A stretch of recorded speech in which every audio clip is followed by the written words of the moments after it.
नुमान साहब, ये एक नेसेसरी चीज़ थी, बहुत पहले भी शायद हो जानी चाहिए थी, लेकिन देर आए दुरुस्त आए, हमें इसकी बहुत ज़्यादा ज़रूरत थी।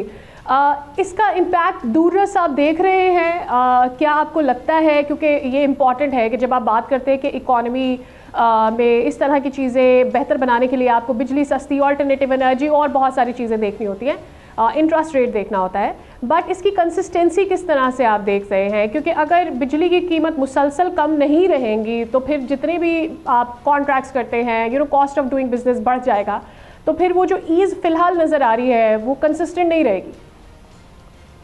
बिस्मिल्लाहिर्रहमानिर्रहीम। देखें, दो तीन चीज़ें हैं जिसको आपने कंबाइन करके देखना होगा। एक आपकी है कॉस्ट ऑफ डूइंग बिजनेस और एक्सपोर्ट कॉम्पिटिटिवनेस है, नंबर वन। दूसरा आपका इकोनॉमी की डाइवर्सिफिकेशन है।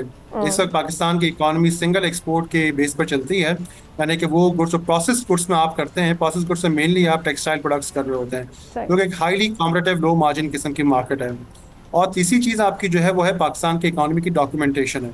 तो अभी जैसे कि वज़ीर आज़म ने भी कहा कि हम जो है जो 600 अरब की इकॉनमी की जो बिजली की चोरी है उसको हम कंट्रोल करेंगे, और जो शख्स अपना बिजली का बिल पूरा पे करता है उसको बेनिफिट मिलना चाहिए, जो चोरी कर रहा है उसको रोकना चाहिए।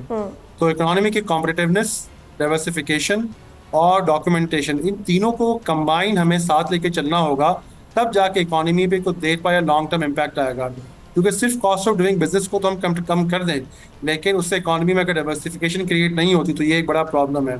वैसे आपने कहा कि इसकी तरफ ही इशारा किया गया है कि इन्फ्लेशन सिंगल डिजिट में आ जाएगा और हमारे जो इंटरेस्ट रेट्स हैं इसमें भी मजीद कमी होगी। अच्छा, मैं समझता हूँ कि पिछले 2 मरतबा जो पॉलिसी डिसीजन इसको जो अपने लेवल पे रखा गया था, इसको थोड़ा एक्सपेडाइट करने की ज़रूरत है। जो दुनिया में जो ट्रेड वॉर की सूरत हाल है, अब हम जो है ये स्लो एंड ग्रेजुअल हौले हौले जो है ये काम नहीं कर सकते।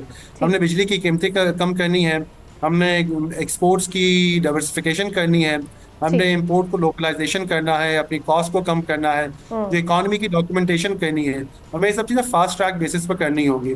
अभी देखें जैसे पाकिस्तान क्रिप्टो काउंसिल बनी फॉर एग्जांपल, इसका एक जो जो ऑब्जेक्टिव बताया गया है कि हमें इकोनॉमी को डिजिटाइज करना है। अब ये देखिए, ये वो चीज़ है कि बहुत सारे हमारे neighbouring countries, even gulf countries है, वो कई सालों से उसको परसू कर रहे हैं। सऊदी अरेबिया ने अपने विजन 2030 के तहत अनाउंस किया हुआ है कि 2030 के अंदर the economy is going to be 80% cashless. तो पाकिस्तान ने भी इस किस्म का कोई विजन जो है अपना देना होगा कि हम जो है ये इकोनॉमी को कैसे आगे लेके चलेंगे, डिजिटल इकोनॉमी कैसे चलेगी, और जो हमारा ये इलेक्ट्रिसिटी वाला मामला भी है इसको भी इकोनॉमी की डॉक्यूमेंटेशन के साथ और टैक्स रिलीफ के साथ लिंक करना होगा।